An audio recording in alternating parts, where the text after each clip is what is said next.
O mercado financeiro ele é formado por pessoas e profissionais com opiniões, visões e objetivos diferentes. Caso contrário, a gente não teria um mercado, a gente não teria uma pessoa querendo comprar e outra pessoa querendo vender o mesmo ativo.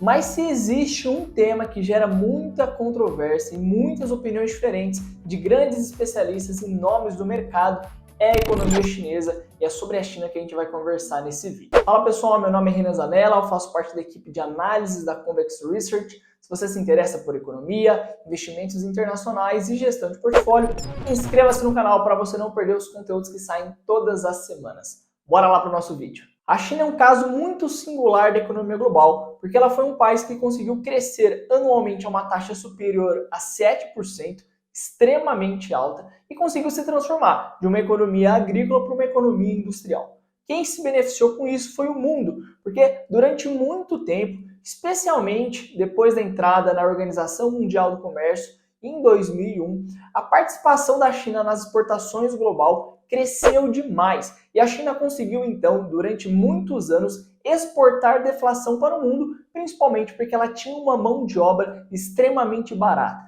Então a China exportava produtos cada vez mais baratos e o mundo aproveitava isso. O crescimento da economia chinesa foi tão grande e tornou ela numa potência tão relevante hoje, atrás apenas dos Estados Unidos, que até o Ray Dalio, que é um gestor super admirado e respeitado no mercado financeiro, ele defende que a gente está passando exatamente nesse momento por uma transformação da ordem mundial. E da mesma forma que o Império Americano sucedeu o Império Inglês, o Império Chinês deve superar os Estados Unidos daqui a alguns anos.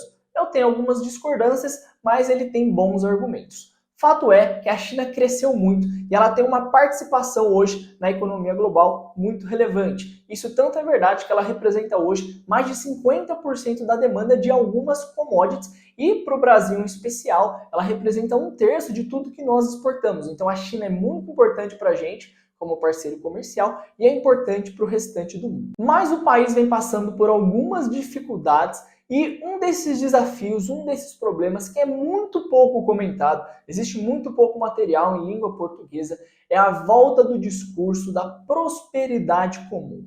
E se você ainda não conhece esse termo, você vai entender exatamente o que ele significa e você vai começar a reparar como ele ainda é pouco explicado, mas infelizmente como ele será muito importante para a economia chinesa nos próximos anos, quem dirá até décadas. A importância do discurso da prosperidade comum não é só pela forma que ela se aplica e se desenvolve na prática, mas também pela sua origem e ao que esse discurso remete. A primeira vez que esse termo foi citado foi em 1953, sob o governo de Mao Tse-tung, em um artigo intitulado O Caminho do Socialismo é o Caminho da Prosperidade Comum, declarando que os pré-requisitos para uma prosperidade comum seria a propriedade coletiva. Então, a propriedade privada do gado, da terra, dos equipamentos seria trocada, seria substituída pela propriedade coletiva desses bens. Mas para que haja distribuição de renda e riqueza, primeiro é preciso existir a riqueza. Então,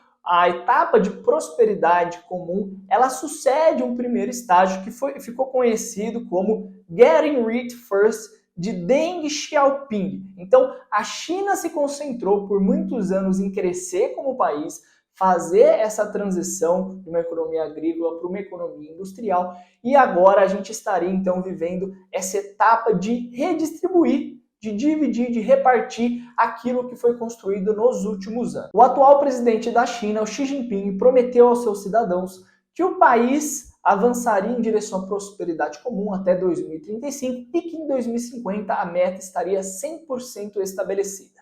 Só que na prática, o que significa a volta do discurso da prosperidade comum? E é isso que importa para a gente.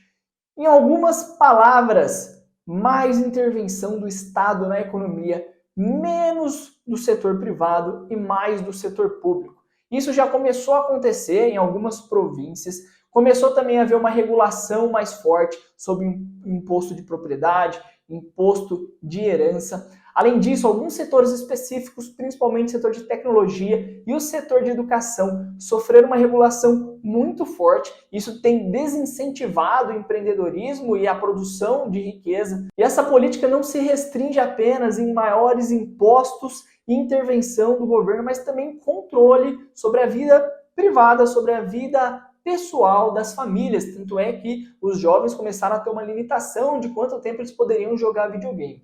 Então, é algo que é até difícil imaginar as consequências, mas com certeza é a privação da liberdade pelos cidadãos da China que já estão vivendo isso com o lockdown que continua acontecendo lá e a política de Covid-0. Então, a China enfrenta, de pano de fundo, esse discurso e essa política que vai levar algumas décadas, e eu digo algumas décadas porque o governo chinês, diferente de democracias, não tem uma visão de 4 anos ou 8 anos que eles estão no poder. Como o poder ali acaba se perpetuando, a visão deles é de 20, 30, 50 anos. Só que a China vai ter com isso um fator muito negativo sobre a sua economia, e a gente pode juntar então o discurso da prosperidade comum junto com a política de Covid-0 e restrição de liberdade, restrição de movimentação de pessoas, de serviços e de bens na China, o que já vem impactando até na importação do país. E tem até um gráfico interessante que eu coloquei na tela aí, que mostra a relação comercial entre a China e a Coreia do Sul.